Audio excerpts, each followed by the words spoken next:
आपको गिरफ्तार करके ले जाएंगे ईडी वाले। बिना आधार की बातें बिना सर पैर की बातें लोग कहते हैं करते हैं, उसका कुछ किया नहीं जाता। कौन लोग? तरह तरह के आरोप प्रत्यारोप मेरे ऊपर भारतीय जनता पार्टी के लोग लगाते हैं और जनता के बीच में जाके अफवाह फैलाते हैं। समन जारी हुआ था आपको, पहला समन, उसमें आप उपस्थित नहीं हुए, इसलिए दोबारा समन जारी की जा रही है। दुष्प्रचार, ठीक है, वो तो भाई हमने समर्पित भाव से भिलाई के आम जन के साथ हमने भिलाई, बीइंग अ भिलाइयन, हमने भिलाई को जिया है।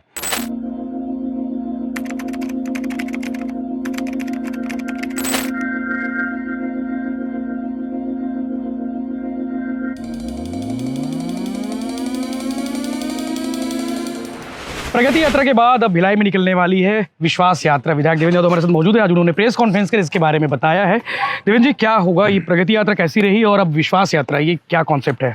देखिए, लगातार हम लोग किसी न किसी आयोजन, कार्यक्रम या पद यात्रा के माध्यम से पिछले 5 सालों में जनता के सतत संपर्क में रहे हैं।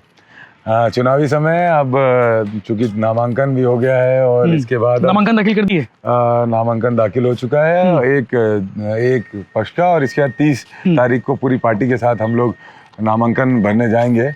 और अब जनता के बीच में पिछले 5 साल के हमारे कामों को और जनता के आशीर्वाद से जो पिछले 5 सालों में कांग्रेस पार्टी की सरकार ने काम किया है, उन सभी विषयों को लेकर जाएंगे। नामांकन मुहूर्त में जमा की हो कि सडनली? देखिए, ऐसा है कि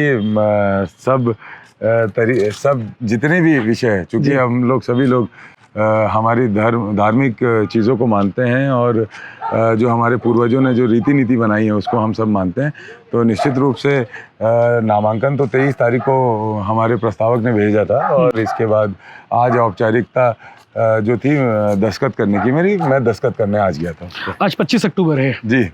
तारीख लोगों को काफ़ी इंतज़ार था कि 25 अक्टूबर को कुछ होने वाला है, कुछ हो जाएगा। कुछ लोग तो ये भी बातें कर रहे थे कि आपको गिरफ्तार करके ले जाएंगे ईडी वाले, तो कुछ अपडेट है इसमें आपको लेके? 25 तारीख को तो विश्वास यात्रा की शुरुआत है और जहाँ तक अफवाहों का बाजार है तो भिलाई के लोग बहुत प्रबुद्ध हैं। वो समझते हैं चुनाव के समय नई fake photos, fake videos, fake news, इस तरीके की चीज़ें वायरल लगातार होती है, लेकिन आधार होना चाहिए चीज़ों का। बिना आधार की कुछ चीज़ें होती नहीं है। तो बिना आधार की बातें बिना सर पैर की बातें लोग कहते हैं करते हैं, उसका कुछ किया नहीं जाता। कौन लोग थे ये सब करने वाले फिर? देखिए, अभी जो चुनाव तो 2 ही पार्टी लड़ रही है, कांग्रेस लड़ रही है, बीजेपी, तो हमारे बीजेपी के मित्रों का ये तो उनको लगता है कि आपके जेल जाने से या फिर आपके ईडी में ज़्यादा इन्वॉल्वमेंट से उनको फायदा मिलेगा, उनको लगता है? एक्चुअली जो समस्या है वो यही है कि वो कैसे चुनाव लड़ेंगे, कैसे चुनाव जीतेंगे, उस पर वो कोई बात नहीं करते। वो यही कहते हैं कि ये हो रहा है, वो हो रहा है, झूठ फैलाया जाता है। वो बोलते हैं जेल भेजवा देंगे, गिरफ्तार करवा देंगे और हम चुनाव लड़ लेंगे और चुनाव जीत जाएंगे, तो ये उचित बात नहीं है। देखो, अफवाह और झूठ का बहुत ज़्यादा समय दिन तक नहीं चलता, कुछ दिन चलता है। देखिए, सब चीज़ों का जवाब समय है। समय ने सारी चीज़ों का जवाब दिया है, आज भी समय जवाब दे रहा है, ठीक है। ये तरह तरह के आरोप प्रत्यारोप मेरे ऊपर भारतीय जनता पार्टी के लोग लगाते हैं और जनता के बीच में जाके अफवाह फैलाते हैं, लेकिन भाई सच क्या है? सच तो सामने है। 25 तारीख को लेकर भी बहुत अफवाहों का बाजार गर्म हुआ। मैं तो आपकी मीडिया के माध्यम से ये कहता हूँ कि भाई मेरे पास अगर कोई दस्तावेज कोर्ट से या कहीं से आएंगे तो ज़रूर मैं उसका जवाब दूंगा और कानूनी पक्ष की लड़ाई कानूनी पक्ष के आधार पर लड़कर जीत कर दिखाऊंगा, लेकिन कोई दस्तावेज कागज आएगा तब तो जवाब दूंगा। आज अपडेट यह है कि आप समन जारी हुआ था आपको, पहला समन, उसमें आप उपस्थित नहीं हुए, इसलिए दोबारा समन जारी की जा रही है ईडी की जो पीएमएलए कोर्ट से। ये आपके पास जानकारी है, मेरे पास अगर कहेंगे तो मेरे को अभी तक ना कोई सम्मन आया है, ना कोई मेरे पास कोई कागज आया, कोई नोटिस, कोई सम्मन, कुछ नहीं, कोई दस्तावेज मेरे पास नहीं है। अभी तक नहीं आया? अभी तक नहीं आया। जब दस्तावेज आएंगे तो निश्चित रूप से मैं उस पर अपना जवाब दूंगा। अच्छा, आप जनता के बीच जा रहे होंगे, तो ये ईडी वाले मैटर पे लोग क्या बोल रहे हैं? मतलब आप लोगों के पास जाते, कोई तो सवाल करता होगा, भैया ईडी वाले क्या सीन है, क्या? लोग बताते हैं, लोग बोलते हैं कि बीजेपी के लोग आए थे, उन लोग बोल रहे थे कि आपको जेल ले जाएंगे, आपको गिरफ्तार करवा देंगे, आपको चुनाव नहीं लड़ने देंगे, आपकी टिकट कटवा देंगे, ये सब बोलते थे। टिकट तो लेके आ गए? हाँ, नहीं, मतलब कोई लाने जैसी बात नहीं है। टिकट मिल गई? मैं नहीं लाया, ये तो जनता और कांग्रेस पार्टी का विश्वास है।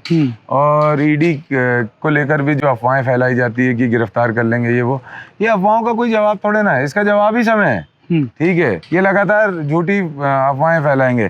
पहले टिकट था, फिर अभी ईडी का 25 तारीख था, अभी कुछ और बोल देंगे, अभी बोल देंगे दिवाली के पहले ले जाएंगे, दिवाली के बाद बोलेंगे चुनाव के पहले ले जाएंगे। अब रिजल्ट आ गया। कुछ ना कुछ तो चलते रहेगा। देखो, दो तरीके से चुनाव हो सकते हैं। चुनाव में दो बातें होती है, या आप कठिन परिश्रम करो, समर्पण दिखाओ, जन भावना को समझते हुए काम करो। एक ये जीतने का या चुनाव में अपने आप को अपने जगह बनाए रखने का एक ये तरीका होता है। दूसरा अफवाह, दुष्प्रचार, ठीक है। वो तो भाई हमने समर्पित भाव से भिलाई के आम जन के साथ हमने भिलाई, बीइंग अ भिलाइयन, हमने भिलाई को जिया है। वो जी नहीं सकते तो वो दुष्प्रचार पे ध्यान देते हैं, दुष्प्रचार करके वो रिजल्ट लाना चाहते हैं। सबकी अपनी अपनी रणनीति होती मुद्दा नहीं, ऐसा बोल सकते हैं उनके। आप बोल हाँ, रहे हैं। उनके सबकी अपनी अपनी रणनीति रहती है। उनका रणनीति दुष्प्रचार है। भाई हमारा कोई भी रणनीति दुष्प्रचार नहीं है। हम तो सद्भाव की बात करते हैं, हम तो अपनेपन की बात करते हैं, हम तो सभी लोगों का विकास की बात करते हैं, हम तो अंत्योदय की बात करते हैं, हम तो सर्वोदय की बात करते हैं। तो हम उसी बात को आगे बढ़ाते हुए अपना काम कर रहे हैं और हम किसी भी तरह से दिग्भ्रमित नहीं हो रहे हैं जिस भी लाइन में कोई कुछ भी बोले। लेकिन हमें जो काम करना है वो हम जानते हैं, हमारी जनता जानती है और हम सबके साथ मिलकर काम कर रहे हैं। टिकट फाइनल होने के बाद दिनचर्या कितनी बदल गई, सुबह शाम रात? सच बताऊं तो ऐसा है कि कुछ भी बदलाव जीवन में नहीं आया। सुबह 5 बजे पहले जैसे पहले चल रहा था वैसे ही चल रहा है।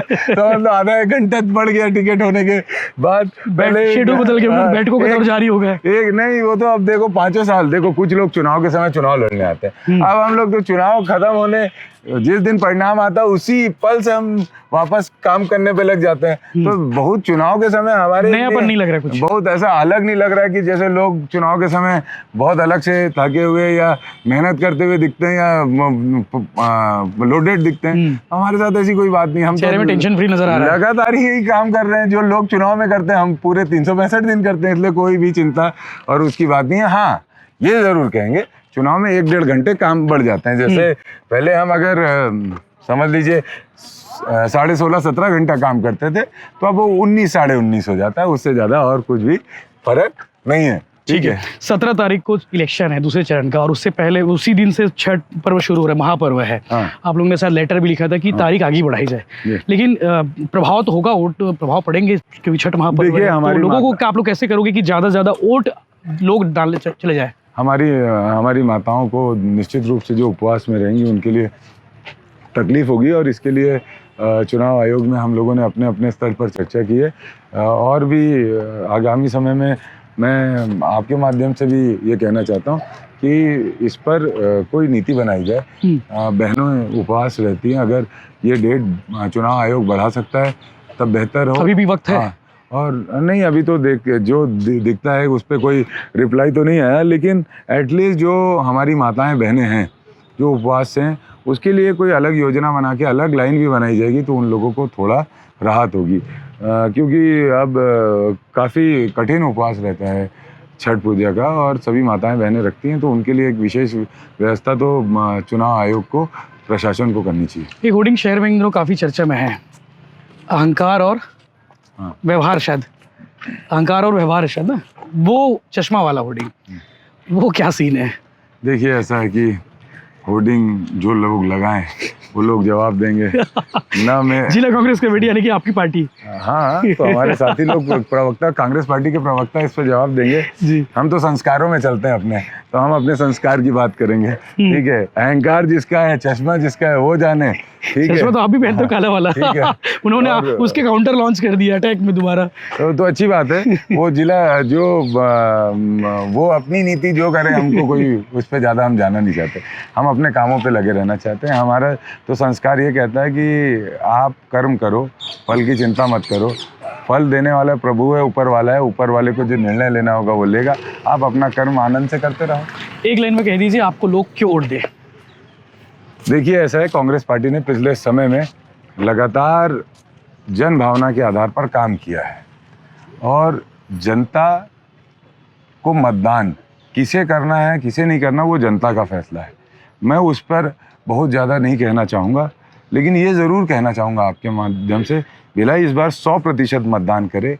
क्या भिलाई के लिए बेहतर है उस पर सोच विचार करके मतदान करें। ज़्यादा जानकारी के लिए बने रहिए भिलाई टाइम्स के साथ में। जो भी अपडेट होगा हम आपको आगे अपडेट करते रहेंगे। जय हिंद, जय जोहार।